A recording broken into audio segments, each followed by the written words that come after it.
so I can see everybody at the same time. You guys can see my slides okay? Mhm. And you're not getting out of my notes. Not that, you just things a little bit earlier, but welcome today. Thanks for coming to my little session on navigating conflict. It is a big topic. I call it a little session because it's only an hour today, but it is a big topic and something that affects all of us. Conflict is something that is right up there with death and taxes. It's inevitable for everyone.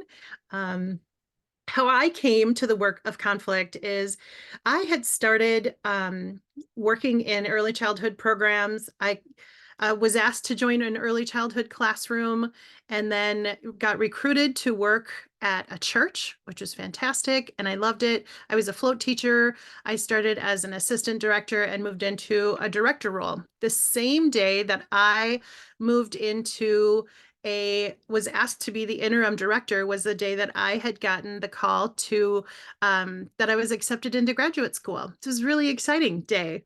And so I did have to quit my second job because 2 jobs in grad school was just not it when one of those jobs is being a director. But so for my first few years as a director, I spent my evenings and weekends going to school to get my master's degree in educational leadership.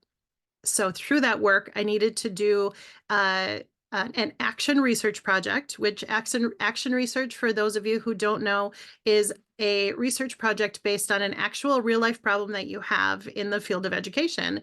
And the biggest problem I had at the time was conflict with the grown-ups in my work, and not necessarily the teacher or not necessarily the parents, although that did come later, but mostly between and amongst the teaching staff. And so I decided to focus on conflict so that I could do my own job better. So I want you to take a few moments and do a little bit of reflecting.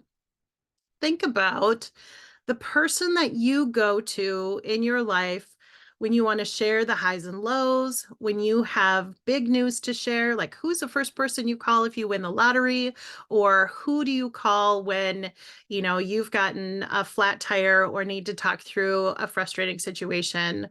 Um, so reflect on that for just a little bit, and I'll ask if anybody is brave enough to share.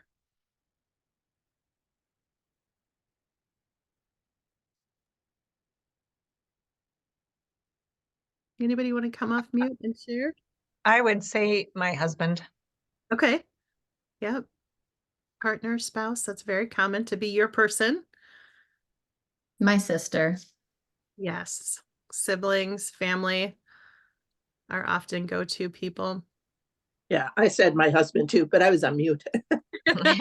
Thank you. So now I want you to switch your thinking a little bit to think about why that is your go-to person. What is it about that person that is the first person that you think of when you have good news or bad news or otherwise? I can trust them. Trust, Mhm. right? That gives you a feeling of safety, that non-judgment, Mhm. right? Familiar, I can't say the word, familiarity. Familiarity. People who, like some of my people, one of them is you. Some of the people that I do vent to are the people that have already been in this field that are other directors. So, and just to have that. For those of you who don't know, Heather Lane, who was just speaking, is the person who took over after I left being a director a couple of years ago. So Heather and I worked together for a long time and got to learn a lot from each other and about each other. And when you work so closely with somebody, they become one of your people to, to rely on and to that you can trust in these moments of sharing the highs and the lows, and someone to help work through some of the challenging situations. And so now we're going to look a little bit about who are some of the people you have conflicts with. And so often it also happens to be some of your go-to people, the people that you were closest in relationship with. Often coworkers, families, friends, sometimes acquaintances or business, uh, people that you're in business with, whether it's a client or a parent in your program. Conflicts can come from a lot of different situations. It might be your insurance company isn't crediting your account or is sending you bills on things you've already paid. I mean, conflict can come from so many different avenues. And oftentimes within conflict and with an insurance company, it's a little bit different. But even then, when you call the insurance company, they say, we may be recording this call for quality assurance purposes. So that's what brings me to this next slide. Conflict is growth trying to happen. So when you have an issue that you need to bring up to somebody, when they are recording the conversation, they want to figure out how to avoid this conflict in the future. And oftentimes when we are working in a classroom really closely with somebody, we want to see things done a certain way because we have feelings about the right way to do things or what's not working. We're constantly seeing something not working, and we want to make a change for that to happen maybe a little bit more effectively. So I think about, where are the growth edges in every conflict? Where is it that we need to grow to be able to do better? Another quote that I like to use here is, the first rule in decision making is that one does not make a decision unless there is a disagreement, which I think is also something to consider. Program leadership often is in the position of needing to make decisions. And if you have the opportunity, we don't always have the opportunity, but if you have the opportunity, it's nice to be able to put it out and say, what do you think about closing for an extra day for staff development? And asking all of your stakeholders, not just the staff, because the staff's like, yay, I get paid for another day without kids. But the families, what is what's in it for them?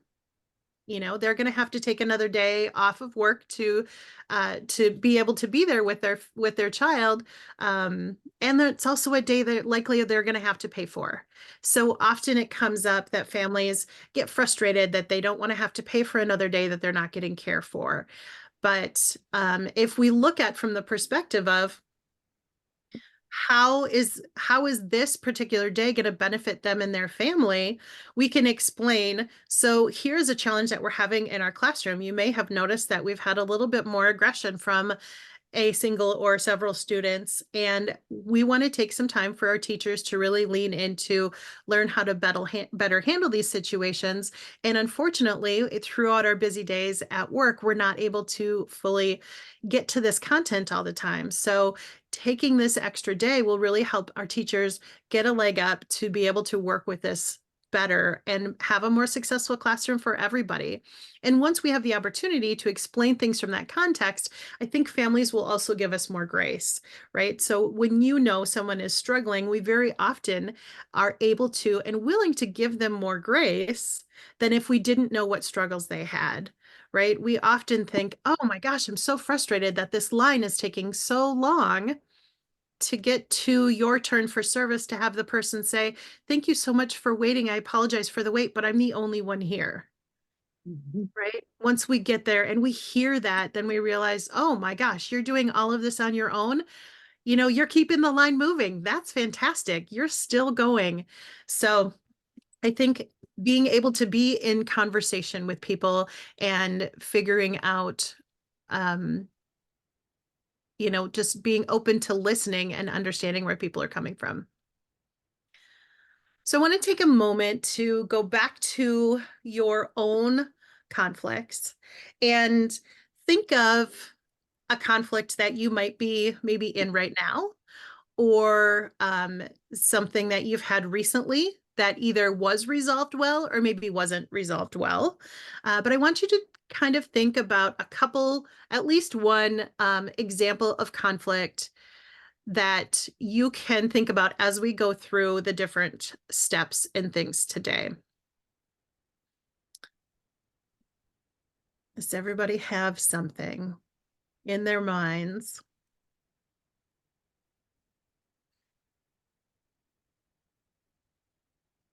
Okay. Sometimes as I go through things, other conflicts might pop up for you. So there's 5 different stages of conflict. Latent conflict is where we have something that is a little bit kind of bothersome to us, and it tends to grow over time because we don't address it. And it grows and grows and grows until it kind of becomes a snowball effect. And then it's so big that we really have kind of a blow up moment instead of being able to say, you know, I really wish that you would put the lid back on the garbage can after you take the garbage out. I feel like I'm the only one that's doing it. You might do it sometimes, but I recognize that I'm very commonly putting that back on for you, because you don't do it that way.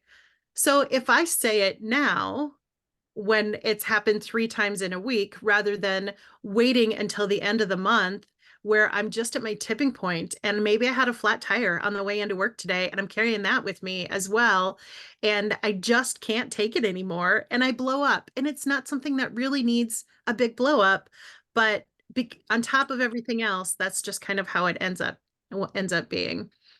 We also have perceived conflict. Conflict often is perceived by one person. The other person may not even realize that you have a conflict with them, because particularly here in the upper Midwest, we just put a smile on and pretend it's not a conflict, even though it still is. So perceived conflict is when only one person thinks that there's a conflict. And felt conflict is a stage where it's not only perceived, but actually felt. And when you're getting into felt conflict, this is when you notice that your heart is racing, or your digestive system is maybe upset, or you're getting a headache, or some other type of physical response to the stress of the conflict. Manifest conflict is a stage when we physically start to take it out on each other. And that can look a lot of different ways. I used to work with somebody, and it's not Heather, by the way, but I used to work with somebody who would come into work, and I could tell that they had a conflict with me by whether or not they made eye contact in the morning. Just the way that they came in, we had the time clock in our office, so everybody had to come in the morning, and their body language told me very clearly if I needed to follow up with them about a conflict or not. Other people I couldn't tell, but for this particular person, I could absolutely tell by their body language, the shortness of their answers with me, and the lack of eye contact, that I needed to follow up with that person. So the manifest conflict is when it's really coming to blows, if you will, whether that's verbally, non-verbally, and then the conflict aftermath. It could be positive, that we've come to a resolution. It could be negative because one person just stood there and took it from the other person and nothing was resolved. And it might be the conflict aftermath goes on for a long time, because even though we've had the manifest stage where we've kind of had it out, we didn't resolve things yet. So we might be in aftermath for a while until we fully come to resolution. So be aware. And those of you who are feeling like you might be in conflict right now, you can recognize that conflict is not always just a one moment type of event. Conflict can be something that happens over quite a bit of time. And oftentimes conflict will ebb and flow, just like the busyness and stress in your life.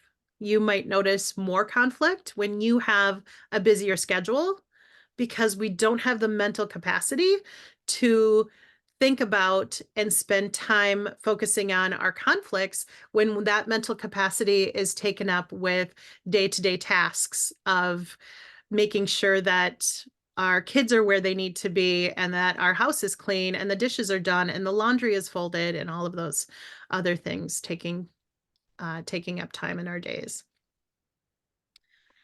Another thing to think about and to remember is we will not always fully come to resolution with conflict. And if you're not going to fully come to resolution, you have to be willing to let it go. If you carry that around with you, you will have a lot of felt conflict. You will have a lot of physical, actual of realization of that conflict coming out in your body in different ways. There's a really fantastic book out there by the name of The Body Keeps the Score by Resmaa Menakem. And he very clearly states that your body keeps track of things that you don't let go of. And it's absolutely true. So when you're starting to feel your body in dysregulation, we need to, just like we do with children, we need to come in and look at what is the function of the behavior. Why is our body acting this way? And why are we being short with people? It might be our attitudes and our interactions with people. So we're going to look a little bit about conflict styles. You might have heard about compromising and collaborating. Very common in Minnesota with our Minnesota Nice, we are avoiding. It's just, it's a common thing around here as we pretend it doesn't exist. Or accommodating. I'm just going to let you have your way because I really don't want to fight for it. Or sometimes people in different geographical areas see more people competing for their conflict. We're going to go through each one of these, but I really like this particular visual because it does show in the lower left-hand corner is a low concern for yourself and a low concern for others when we just avoid it. And a low concern for myself, but a high concern for others shows that I'm just going to accommodate and I'm going to let you win this conflict. If I have a high concern for myself, but a low concern for others, I'm going to compete until I win. And when we have high concern for everyone, we are collaborating. And then, of course, kind of right in the middle is coming to a compromise. Not everybody gets a full win, but not everybody takes a full loss either. So looking through,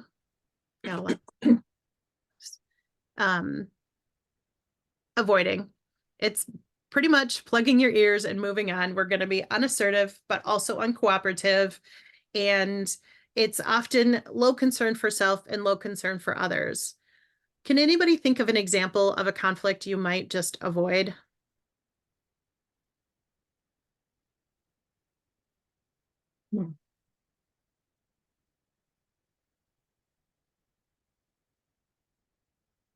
Something that comes to mind for me is somebody who's maybe taking up a little bit more space in the parking lot than I would have wanted them to. It's not worth it, right? I still found a place to park. My car didn't get dinged, their car didn't get dinged. I might be grumpy about it in the moment. And it's a conflict that I think about is 2 people could have parked there, but you took up a spot for 2 people. But I get over it. So the next one is accommodating. So here in the doctor saying, we're all friends here, pay what you want, right? Wouldn't it be lovely if in childcare we could say that too, is, you know what, you guys are great. Just pay us what you think we're worth. And, pay what you can, it'll be fine. When we're really putting that other person first. And sometimes we do it for some social credit, right? So if I let you make these decisions now, I can save my credits for decisions I really want to be able to make later. We're still unassertive, but we're cooperative. Then we move into competing, very much the my way or the highway. And this is when we come into things like regulations. We don't get to choose whether or not we follow licensing rules. I mean, we can choose, but we really, don't want the consequences that come along with those choices, right? So we've got a high concern for self and low concern for others, but it does also come down to a lot of those kind of legal regulation things. This is people you're seeing stand up for their own rights, defending their position, and just trying to win. Some people just don't like to take no for an answer, and they don't want to be, not get what they want. Important issues where you might have an unpopular course of action, but this is what we need to do. It's a very power-oriented mode. And this also comes up a lot with, think about a lot of the traffic laws that we have now. They weren't laws a long time ago, right? The laws around children sitting in booster seats and car seats is very different now than it was even 10, 15 years ago. And then think about the time where many of us grew up, where we were dancing around in the back of the station wagon, going down the highway. So there's a lot of changes, but they were changed for a reason. They were changed to help keep people safe. So a lot of times we have to come in and say, I know that you really like to dance in the back of the station wagon, but to keep everybody safe, it's best if we get everybody buckled up. And you certainly can go without buckling, but there's going to be consequences. So collaborating is when we really need to make sure that we get buy-in from everyone. We want to really dig into the issue and make sure that everyone has a chance to say their piece about the pros and the cons. And we're taking everything into consideration to really dig into the issue, to get to the core of the conflict and trying to meet everybody's needs and concerns. When we do this, we're getting buy-in from everyone. We might go through some different change theory strategies like the 6 thinking hats, where we all think from a new perspective on the issue. And we might do a talking stick type opportunity where everyone gets a chance to share all of their concerns one at a time until every concern is listed. And every time it's a concern for someone, that is also noted, so we can see where the biggest concerns are. But this is going to be the most time consuming to go through a full collaboration process, because we want to make sure that the leadership leading us through this is assertive and cooperative, but we also need everyone involved to be assertive. You can't sit back and just let things happen through collaborative conflict resolution. One thing that I think is really important throughout so much conflict is defining things the same way. So for any of you who are Kindle readers, you can open up your Kindle, and there's a really neat function where you can kind of double tap or double click on a word in a Kindle, and it will bring the definition of that word up for you. It's fantastic. It's lovely. So then you can see how this word is defined. We don't get that in conversation with people. So when I say, I want to get my house cleaned because my parents are coming to visit, the word clean means something very different to me than it does for somebody like, say, my husband. And so there's some conflict that comes from that because we're not defining the words the same way. So often, and clean is one of the words that I think everybody gets, because clean for you is not the same as clean for somebody else, right? There might be a sanitizing or disinfecting phase for some people for things to be clean. And some people just say, well, as long as there's not clutter on top, it's clean, right? So that can be just such a very different continuum. But it's something that there's often conflict about. So I think that's a really great example. But clean, or how does it work to integrate, or what does this rule of supervision actually mean, right? So in Minnesota, our licensing rule says that we have to have children within sight and sound at all times for childcare centers. And in home childcare centers here in the state of Minnesota, they have to be within sight or sound at all times. So the rule is different depending on what type of care environment you're in, but they use the same word, supervision. So the definition is different from place to place. And then we come to compromising, where we can be moderately assertive, moderately cooperative. We have 2 different goals, but we need to be able to come together and bring it into one plan. Both parties are equally powerful. One's not necessarily more powerful than another. And this is where we're going to share. We're each going to get a little bit of a win, and we're each going to get a little bit of a loss. Whether you share circle time each week because somebody likes to do it one way and you like to do it another way, then I take Monday, Wednesday, Friday, and you can take Tuesday, Thursday, or vice versa. The easiest thing I can think about is if we're only getting one pizza, can at least half of it not have mushrooms on it? Right? So that's an easy way to think about compromising. So now looking at the conflict styles sheet again, hopefully you have a little bit more of a thought about where you're at. So now looking at this and hearing, now that you've heard about what styles exist, is anyone brave to tell me what style maybe they're currently using for a particular conflict, or maybe something that they tend to use? Oftentimes people lean into one conflict style more than another, but there's place for all of them in our work.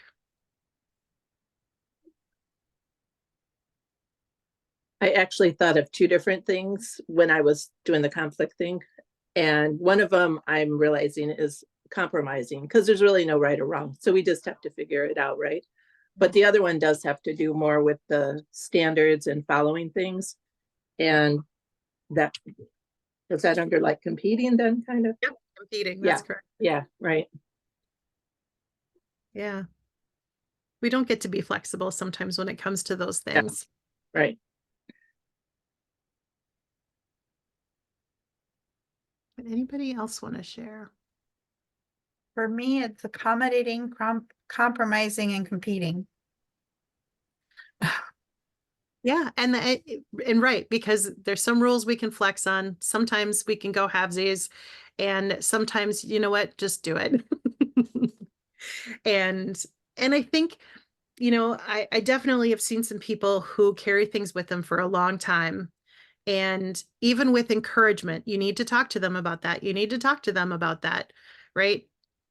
You need to talk to them about it. And then I get to the point where you either have to have this conversation or you need to let it go because I can't hear about it anymore, right? Because you're also then bringing me into it and bringing me down. And sometimes as a leader, I'll step in and say, I will help facilitate a conversation between the two of you, but I will not have that conversation for you. So it's important from a leadership perspective to make sure that you're being willing to guide with some conversation ideas, conversation starters, to maybe facilitate the conversation in the room, but not take it over for people, because conflict is very personal and you need to do it your own way to get your own resolution.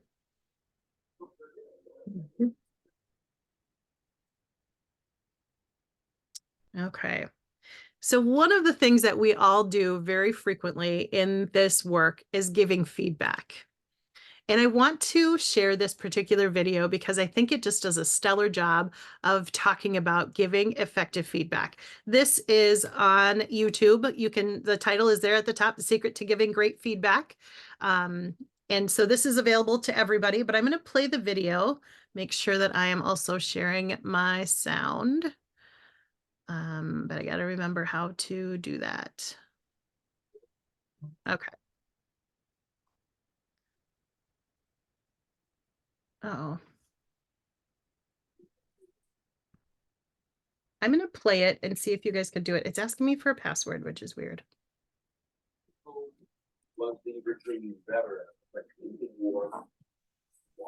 Can you guys hear that okay?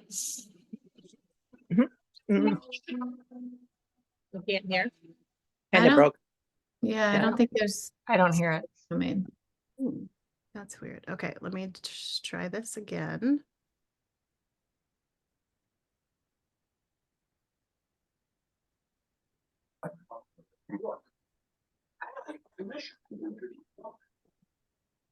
Okay, it's asking me to restart my computer, so I'm not going to do that, but I can share a little bit about what she talks about in the video. So she talks about there's like 4 mini steps to conflict or to giving feedback. And the first is to get a mini buy-in, is to ask people, hey, can I give you some feedback? It actually prepares the brain to start receiving feedback. So if you say yes, obviously, that kind of opens up your mind to be ready to let you know that that's coming. And if you say no, obviously, we've got to find another time to do it. But that micro yes is really important, the first phase of feedback. And then you've got to share your data. So giving the facts of the situation. So make sure when you are talking with somebody about the feedback that you're going to give them, have your concrete data written down. You want to make sure that you've got your facts, maybe some dates, particular times, and as much information as you can share, particularly if you've got to go back quite some time. One area of conflict in the workplace tends to be around timeliness. So if you can pull up somebody's time card and highlight that for them every time they've been late more than so many minutes, and then show, so here's your time card for the last 30 days, and I've highlighted for you the 43 times that you have been more than 5 minutes late. That shows concretely exactly what is going wrong. And then the third thing is you want to share the impact of that. Is share when you are late past this time, I either worry that you're not getting information for the day, that from a childcare perspective, when you are late, you're not able to set up your classroom and materials that you need in the morning. So you're unprepared for the day, or somebody else has to stop their work and step in for you. And then that takes up more than just the time to stop their work, step in for you for the 3 to 5 to 10 minutes that you're late, then go back to their desk and get reintegrated into the work that they were doing. That whole interruption process can take up so much more time. Yeah, Corey, I can try that. Let me see if I can get the link. Toolbox, a dentist. Did you find it? I do have it up. Yep. Excellent. Okay, so yeah, if you would like to play it, Corey, If I will you, stop sharing. yeah, and then I got her, Thank you. optimized for video. And let's make sure I got all the names right for her steps. There you go. And it started to play. There we go. If you look at like a carpenter, they have a Yeah. toolbox. A dentist, they have their drills. In our era and the type of work most of us are doing, the tool we most need is actually centered around being able to give and receive feedback well. Humans have been talking about feedback for centuries. In fact, Confucius, way back in 500 BC, talked about how important it is to be able to say difficult messages well. But to be honest, we're still pretty bad at it. In fact, a recent Gallup survey found that only 26% of employees strongly agree that the feedback they get actually improves their work. Those numbers are pretty dismal. So what's going on? The way that most people give their feedback actually isn't brain friendly. People fall into one of two camps. Either they're of the camp that is very indirect and soft, and the brain doesn't even recognize that feedback is being given, or it's just simply confused. Or they fall into the other camp of being too direct. And with that, it tips the other person into the land of being defensive. And there's this part of the brain called the amygdala, and it's scanning at all times to figure out whether the message has a social threat attached to it. With that, we'll move forward in defensiveness, or we'll move backwards in retreat. And what happens is the feedback giver then starts to dysregulate as well. They add more ums and ahs and justifications, and the whole thing gets wonky really fast. It doesn't have to be this way. I and my team have spent many years going into different companies and asking who here is a great feedback giver. Anybody who's named again and again, we actually bring into our labs to see what they're doing differently. And what we find is that there's a 4-part formula that you can use to say any difficult message well. Okay, are you ready for it? Here we go. The first part of the formula is what we call the micro yes. Great feedback givers begin their feedback by asking a question that is short but important. It lets the brain know that feedback is actually coming. It would be something, for example, like, do you have 5 minutes to talk about how that last conversation went? Or I have some ideas for how we can improve things. Can I share them with you? This micro yes question does 2 things for you. First of all, it's going to be a pacing tool. It lets the other person know that feedback is about to be given. And the second thing it does is it creates a moment of buy-in. I can say yes or no to that yes or no question. And with that, I get a feeling of autonomy. The second part of the feedback formula is going to be giving your data point. Here you should name specifically what you saw or heard and cut out any words that aren't objective. There's a concept we call blur words.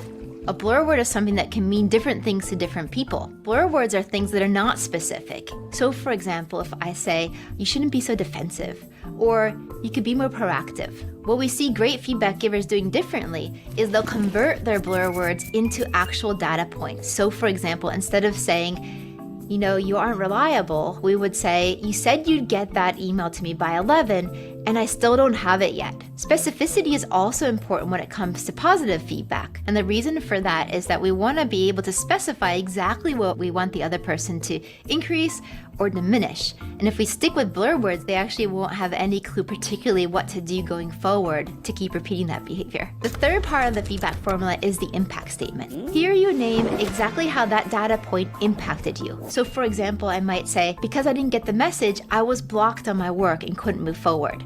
Or, I really liked how you added those stories because it helped me grasp the concepts faster. It gives you a sense of purpose and meaning and logic between the points, which is something the brain really craves. The fourth part of the feedback formula is a question. Great feedback givers wrap their feedback message with a question. They'll ask something like, well, how do you see it? Or, this is what I'm thinking we should do.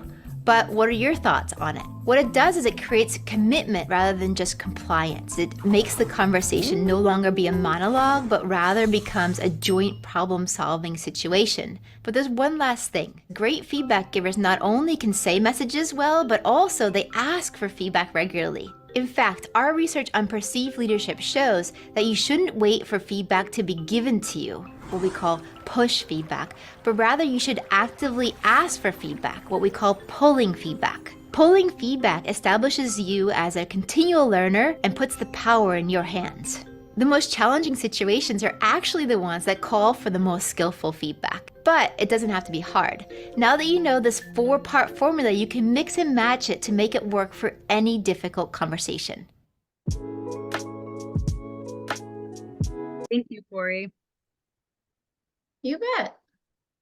That's one of my favorite YouTube videos ever. Does anybody have any thoughts on that video, that just something that stuck out to you, or?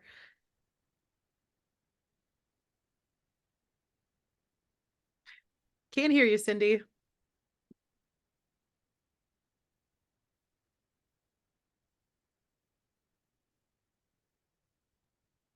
All of it, I said.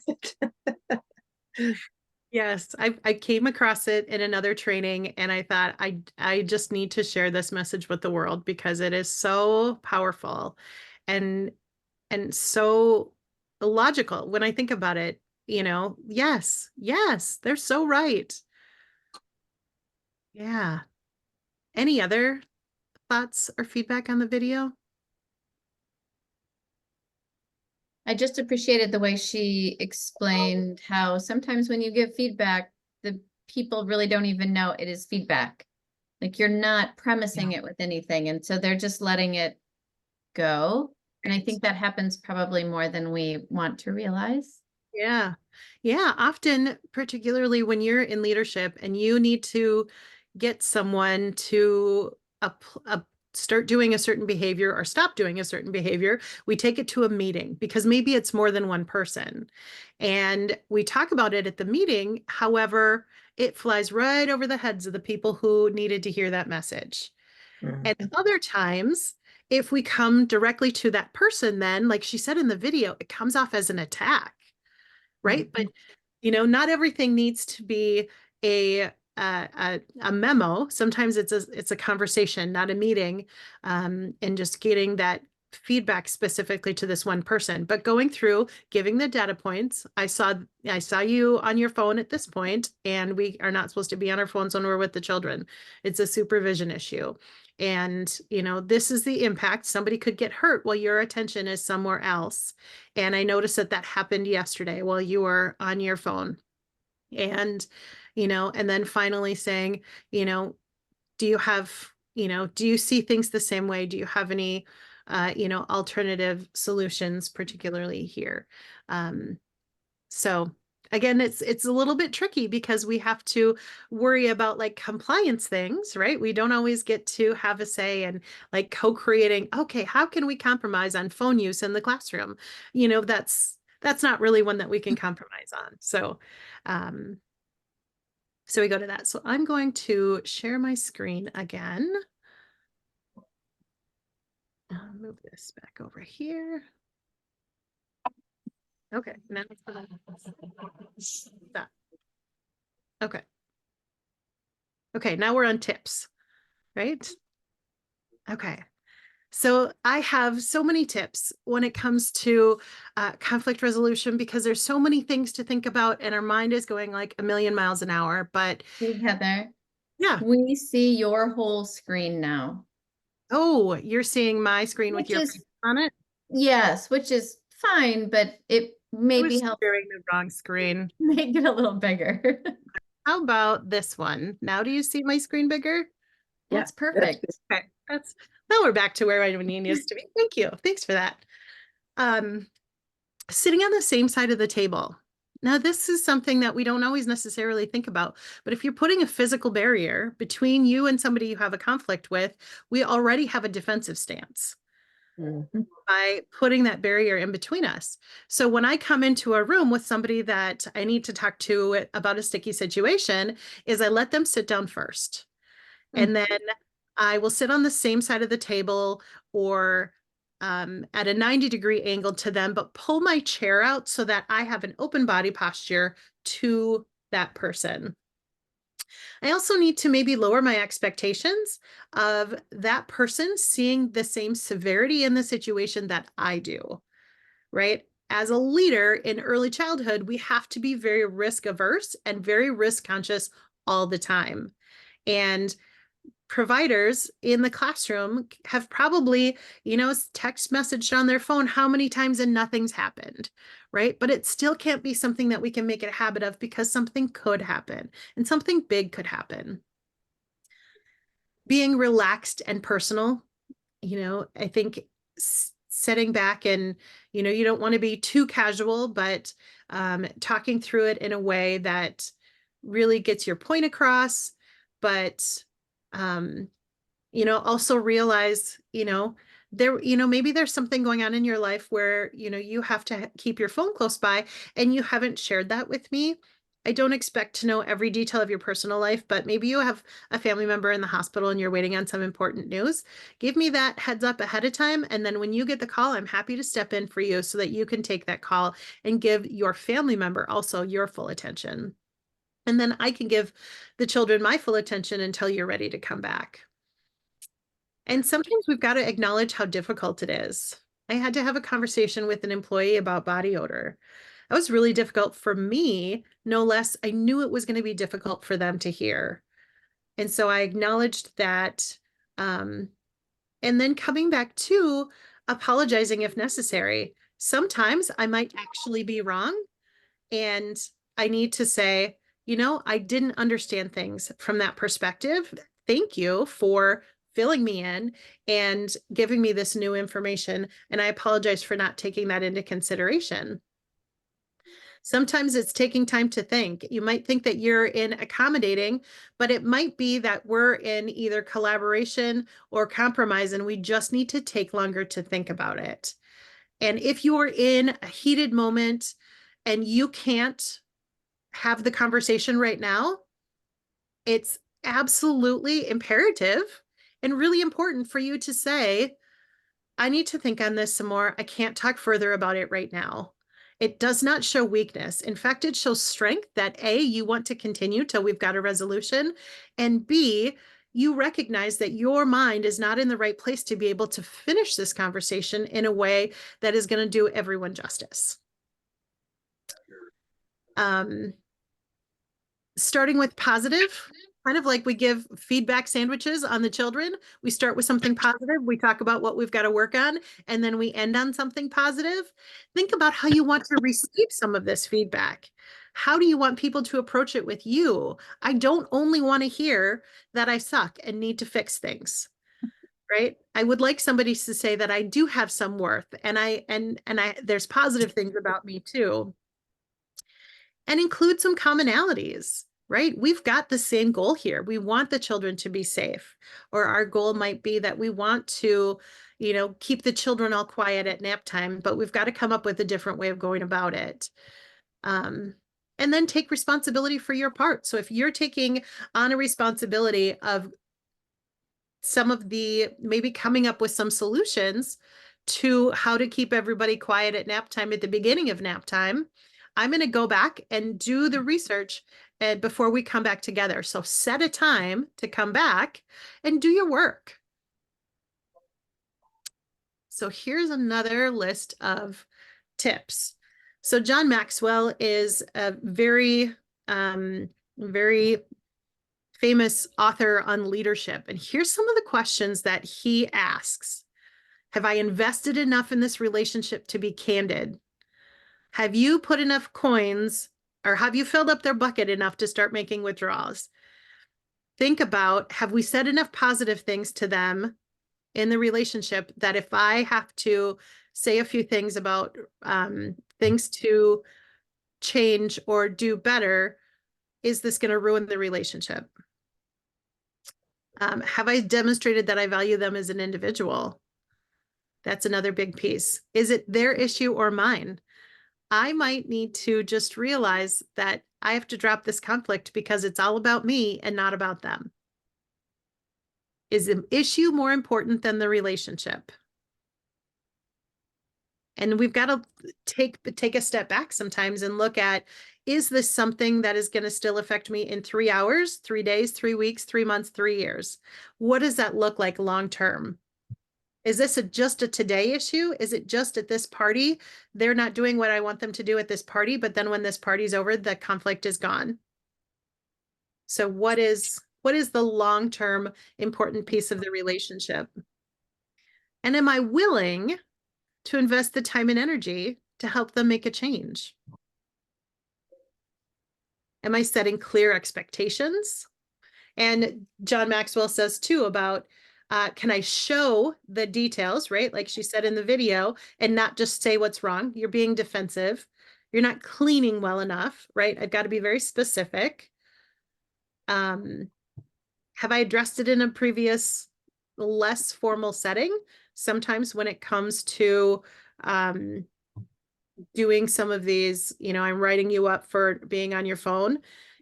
I asked you on March 25th to not be on your phone at 9:20 a.m. I asked you on April 1st at 11:30 a.m. to not be on your phone. So twice verbally, and now I'm putting it in writing to you. And to show how to do something and not just say what's wrong, that one I had in here twice. Set clear expectations and setting up the boundaries. Some other things to think about. Intentions are invisible. We make assumptions all the time about people's intentions based on their behaviors. And that's not always true. We make up a lot of stuff in our minds, especially if people don't share openly. So take a step back, stop worrying about what's right, and make sure that you're listening to all of the stories. And recognize that some people are going to have feelings in conflict. So if somebody cries, that's okay. Feelings are okay. It's okay to be sad or angry or frustrated, and that might show in different people in very different ways. They might be flushed and have a high heart rate or something like that. But if there's feelings involved, then you know that it's high stakes. Recognize all stories matter, and then looking back at the impact 3 or 10 years from now. Letting go of all or nothing thinking. We're not always going to get all of what we want all the time. Take a break to reevaluate. Avoiding triangulations. And this can be really tough because we may have our go-to person that's going to listen to us when we vent. Are we venting to them to get the other person in trouble, or to get their perspective and help us learn to do better, right? To learn to approach a situation. And also, is it a peer or somebody in a place of authority that I'm going to? If I'm going to a peer to vent, it often ends up being a gossip fest, and I'm not going to do anything about it. And I really want to just take down this person in their eyes as well. And that's not okay. Yes, Amy, I can send out the slides for you. And again, short-term relief over long-term costs, right? If you've got that latent conflict and it goes on forever and ever. And then we've also got it's not my job, they will never understand, and it may resolve itself, are all counterproductive ideas. Assuming that something's going to resolve itself is really just kind of setting yourself up for disappointment. It's not my job. comes up a lot. I've had people say it's not my job, but it is. Relationships are everyone's job. And it is one of your responsibilities to your employer. Think about our ethical responsibilities is to be able to get along with our coworkers and work together effectively to do what's best for children. Remember to focus on the issue, not the person. That really helps us kind of take a step back from when we get into the facts. We can focus on the issue more so than the person. Ethical, if you're worried about the ethics, here is a few places that you can go. For early childhood, we've got the NAEYC Guide to Ethical Conduct, and you may have a document about how you agree to work together, a covenant within your workplace. Practice going over that and reviewing your ethical documents. Cindy, did you have a comment?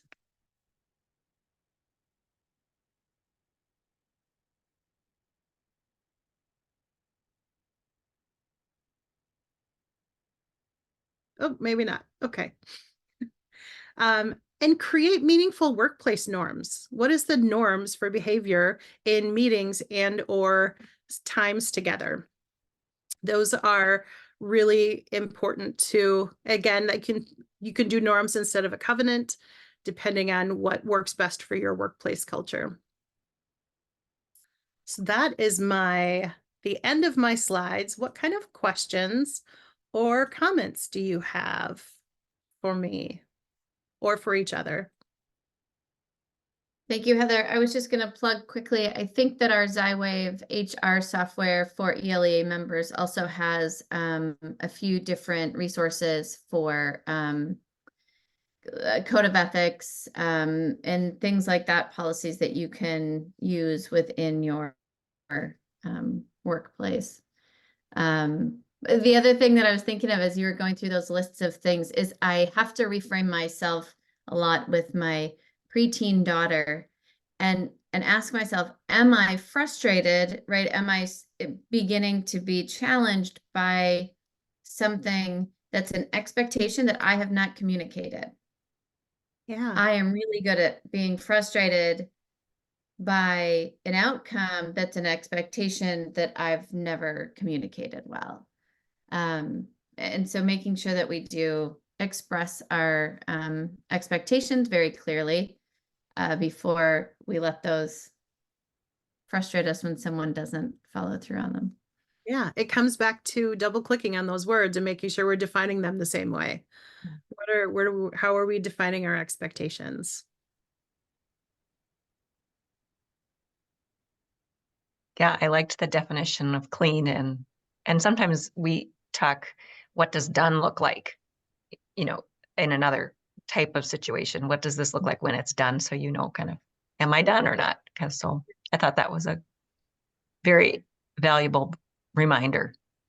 Yeah, so often I think about children and when they're maybe doing an art project and they ask, can I be done? Sure. Yeah, I don't know. Can you? Right? Like that's the first thing that comes to my mind is, you know, if you have completed everything you would like to do on your art project, you absolutely can be done. That's your work. It's not my work. I'm not going to sign off on doneness of your own art project. Right. Yeah. Do you like it, or do you feel like it's done? Yeah. Yeah. And that also gives them some power and responsibility that a lot of times kids don't get. Yeah. I mean, I've found myself arguing with 3-year-olds and, you know, for what I know to be true. And then I realize I'm in an argument with a 3-year-old and it's ongoing and I'm losing. And I know what the facts are. So let me go back to my conflict resolution styles and figure out, would it be helpful if I just accommodated them right now? Right. And let them Right. take this win rather than them take my pride.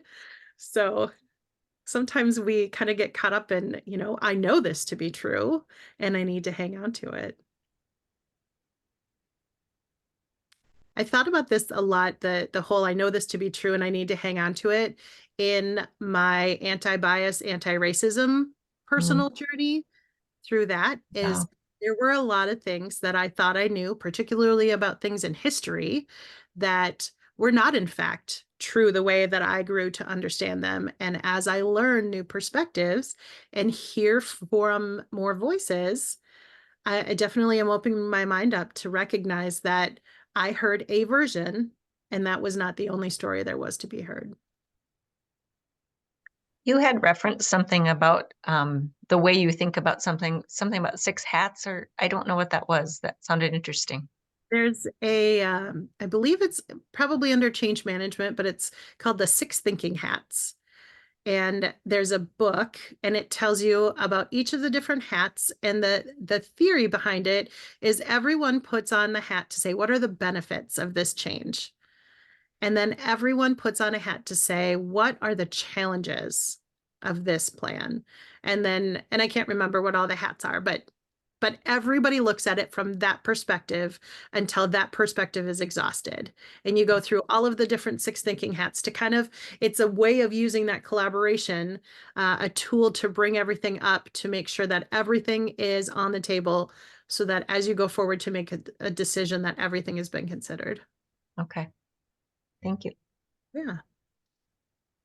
That's great. That reminds me, I don't remember who told me or if it was a quote they were relating, but it has always stuck with me. And it's this idea that to truly understand someone, you must stand underneath their beliefs. Right. And that's what understanding is to stand underneath someone else's belief and really absorb it before moving on. And I think that can be helpful in conflict resolution as well, is to really kind of take a step back and try to understand that other person's perspective. Yeah, I like that image, that standing underneath someone else's belief. Thank you for that, Corey. Yeah. Yeah. Hard to do in the moment of conflict. Yeah, but that's when we're taking time out to, Right. take ourselves out of it for a minute, regulate our body, our emotions, our physiological self to be able to think through, what do I really want here? What's more important, the issue or the relationship? And how am I going to go about getting what I really want? Through keeping this relationship or keeping this rule or way of doing things, or my definition of clean has to be kept versus somebody else's. Yeah. Well, it is 2:00. Great. Thank you so much, Heather. This has been, I think, a wonderful journey in understanding conflict better and how we each can deal with it better. If you would be willing to share your slides, I will link them to the video that we upload of this recording and make sure that it goes out to those that were registered for the event and did not attend or were not able to attend. Yeah, I'll do that. Thank you, Corey. Thanks for having me Okay. today. Thank Yeah, you. absolutely. Thank you. Heather, do you want to, well, if you want to just let me know